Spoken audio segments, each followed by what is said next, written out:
Hey everyone, welcome back to Big Strong Book. I am Reed, and today we are going over Roberto Bolaño's short story Anne Moore's Life from his short story collection Last Evenings on Earth.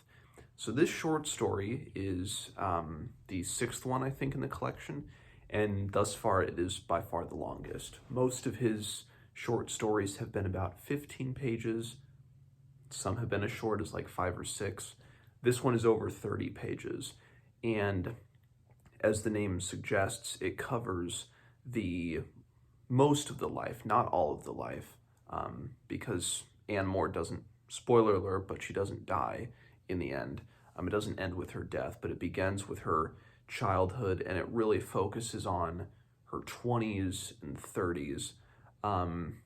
And so I'll start by, as I usually do, by reading the opening paragraph. So, and again, Anne Moore's life.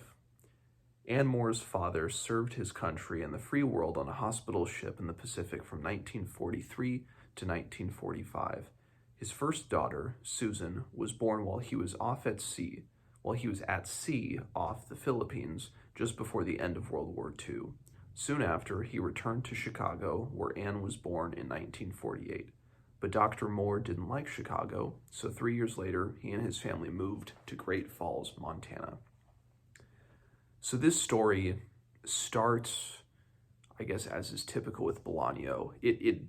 All of his stories take a dark turn, a dark spin. This one does so pretty early on. So when Anne is about 8 or 9, her sister, who is 15, has a boyfriend. And one day this boyfriend kind of collects Anne and her sister Susan, takes them in a car, and they go off driving. And he's kind of arguing with his girlfriend. He's arguing with Susan, and Anne is in the back seat of the car. She doesn't really know why they're arguing or what they're arguing about. And then the next day they find out that this boy, I think his name is Fred, he had killed his parents and hidden their bodies. And that's why he was so flustered, and why they were arguing was because he had murdered his parents. And that sets the tone. I mean, the story, I wouldn't say, takes on a particularly depressing spin. It's just a very gloomy and dreary book, not in a bad way though. Because Anne goes to college. She goes to UC Berkeley, and at Berkeley she meets a man named Paul, and they kind of fall in love with each other, and they move in, but then they argue, their relationship falls apart. They go to Mexico. She meets a guy named Ruben in Guadalajara in Mexico, and she moves in with him. And so it's almost as if kind of her life jumps from place to place. She meets all of these different men. She begins relationships with them, and all of the relationships go south. And what's interesting is that and her sister kind of has this same urge that she does, or at least an urge to always try to seek something better, but they're not really sure what they're seeking. They don't really know what they're looking for in their life. And as she bounces around, she goes to Mexico, then she goes back to Berkeley, then she goes to San Francisco, and then at the end, she goes all the way to Spain and lives in Spain before coming back to America. And she also bounces around Europe and Asia quite a bit, and Africa, but she doesn't know what she wants out of life. She really has no idea. She doesn't know what she's looking for. And so the narrator is, as we learn, the narrator is somebody who Anne eventually meets kind of in her late 30s, and who, they sleep together a few times, her and the narrator, and they kind of form a friendship. But that's a big impression I got. Everybody around her had ambitions. All of the men that she was with had ambitions. So her first love, I guess, Paul, he wanted to be a painter. He was kind of obsessive about it. She was also around another guy at the time who was obsessive about poetry. And then when she moved back to Berkeley and went to San Francisco, she was into a relationship with a guy who really wanted to be a pimp, of all things. So, she's with all of these different guys. Then when she goes to Spain, she's with an architect.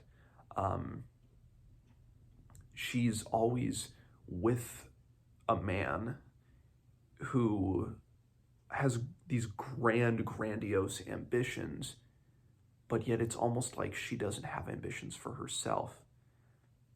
I don't know. I mean, there are a lot of things that Bolaño could be implying, if that's what he meant to do, with kind of juxtaposing a woman who's aging but doesn't have ambition, and all of these men that kind of cycle through her life who all have these grand ambitions. And yet, like Anne, she truly becomes fearful about it as she approaches 40, because she's seen the last like 20 years of her life being this up and down roller coaster that ultimately has led her to nowhere truly meaningful. She's had a wealth of life experiences, relationship experiences, So she certainly has a lot of like social cachet, but it hasn't sunk in with her. And so I'll kind of flip through the book here because there's so many things. And like eventually her sister moves back to that small town, Great Falls, Montana. It might not even be a small town for all I know. I'm not familiar with Montana.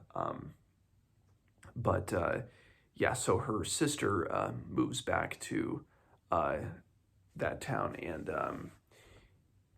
she eventually commits suicide. And and Anne starts kind of delivering all these different messages and letters to people as I'm just flipping through it here. And she even gets married at one point, but it's and it's interesting because so I'll read this, and it just says, another aside. Tony, her husband, was very hardworking. He worked harder, by far, than any of Anne's previous lovers. And another. Tony never got angry, never argued, as if he could see absolutely no point in trying to make someone else agree with him, as if, for him, everyone else was lost. So how could one lost person presume to show another the way, especially since the way, as well as being hidden from everyone, probably didn't even exist. So I think, just flipping through it, that may have confirmed for myself right there what Bolaño may have tried to been doing, is that Anne may have been the smartest out of all of them, out of everybody that she came into contact with in her life. She may, in the end, have been the smartest one because she just lived in the moment. She bounced around from place to place. She never had these lofty ambitions, or she never held on to a dream that was probably impossible, because Bolaño notes with the other men in her life, with her first true boyfriend, Paul, he was a painter, but they mention that his paintings were terrible. He never sold. He was never successful. There's the poet that was never successful. In the boyfriend that she had that wanted to be a pimp, and he pimped her out as a prostitute, he wasn't successful at that. So all the men in her life, interestingly enough, were never successful. Even though like her sister, one of the only stable female figures, ends up committing suicide, Anne finds herself in a better place at the end, because I'll flip to the end here,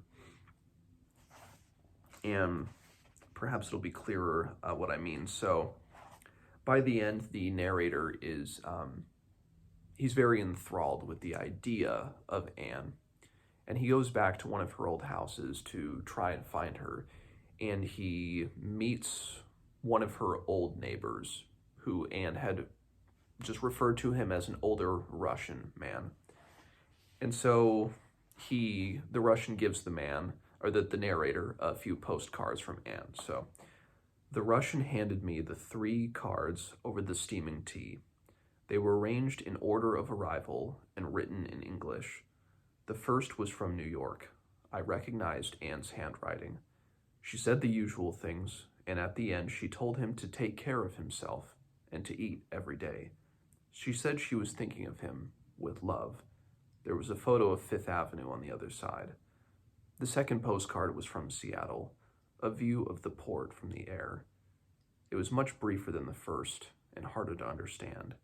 There was something about exile and crime. The third postcard was from Berkeley. A quiet street in Bohemian Berkeley, read the caption. I'm seeing my old friends and making new ones, said Anne's clear handwriting. And it ended like the first card, advising dear Alexei to look after himself and eat every day, if only a little. Sadly, curiously, I looked at the Russian. He looked back at me kindly. Have you been following her advice? I asked. Of course, he replied. I always follow a lady's advice. And that's the end of the story. So clearly Anne seems to have found peace at the end. And there are these fears of something deeper. And she has experienced, and she has had these brushes with some really dark things. She's like held up in a Mexican, by Mexican police at one point. She has some terrible relationships. She has some great ones. And yet her advice, what can you give? You give the advice that everybody needs. Truly, what we all need internally is somebody or a voice to remind us that all we really need in life is the crucial elements of survival. To take, as she says, to take care of ourselves and make sure we eat every day. Like that, it's that type of simple advice. It's such a simple outlook on life. And interesting that a character like Anne would have that outlook after all she had been through. It was just look after yourself and eat, make sure you're healthy, make sure you eat, make sure you're looking after yourself. And yeah, it's very interesting that for Bolaño to kind of transform the narrative in this way. And I think that's what he's trying to go for. He's trying to show these lofty ambitions alongside, because, let me rephrase this, because a lot of us, and, I feel like, both men and women are guilty of this, but I think, men with the piss battles and all that, it could be more of a man thing, but, we all have these lofty ideals and these lofty ambitions, and we think that by pursuing these ambitions, that we will have a meaningful life, whether it be painting, writing, architecture, or like the character in the book, if we just want to be a pimp. It can be any ambition that we think that pursuing that ambition, pursuing what we desire, what we love, will lead to a more meaningful life. But this may show that it doesn't. It may show that, that for each of us, it's a different experience. There's no guarantee that that you'll have a meaningful life by pursuing your ambition. You could have something completely devoid of meaning. Likewise, somebody similar to Anne with almost no ambition could have in reality a meaningful life in the simplest way. So, and I find it interesting because Bolaño is a writer, and I know for while he, especially in I think the United States, we know him, we Americans and we English-speaking audience, we know him primarily for his prose, for his short stories, for his novels like 2666 and The Savage Detectives. We know him for these works of prose, but I think I read something by him where he said, you know, I'm a poet, but I always have to relegate myself sometimes to the dirty work of writing prose. I'm completely paraphrasing there, and I might have the quote completely wrong, but I had read that about him. And, it's a very fascinating outlook from him. He's a poet first, a prose artist second, and yet he's known for his prose more than his poetry, at least from, the literary world that I've perceived in America. And his ambitions, who knows what they would have been, because the tragedy of Bolaño is that he died when he was 50. Like 2666 was a posthumous work. And one could argue, I'm not sure what presence he had in the English-speaking world before his death, but I know that he's exploded in popularity after his death. So was that a more meaningful life for him? Was the pursuit of an artistic ambition meaningful for Roberto Bolaño? I don't know, and it's clear from this, it is such a shame that he died young, and when he died when he was only 50, and similar to Bolaño, Anne, of course the main character in this story, gets a disease, and she kind of has to navigate them. And I think Bolaño died from kidney or liver cancer. So something similar where, he had ambitions, but they were ultimately cut short by a disease. So yeah, very, very fascinating. And I spent a long time rambling about this story, but yeah, so Anne Moore's life from Last Evenings on Earth. If you've read it, comment below and let me know what you think. And I will see you guys again for the next story in the collection. See you, everyone.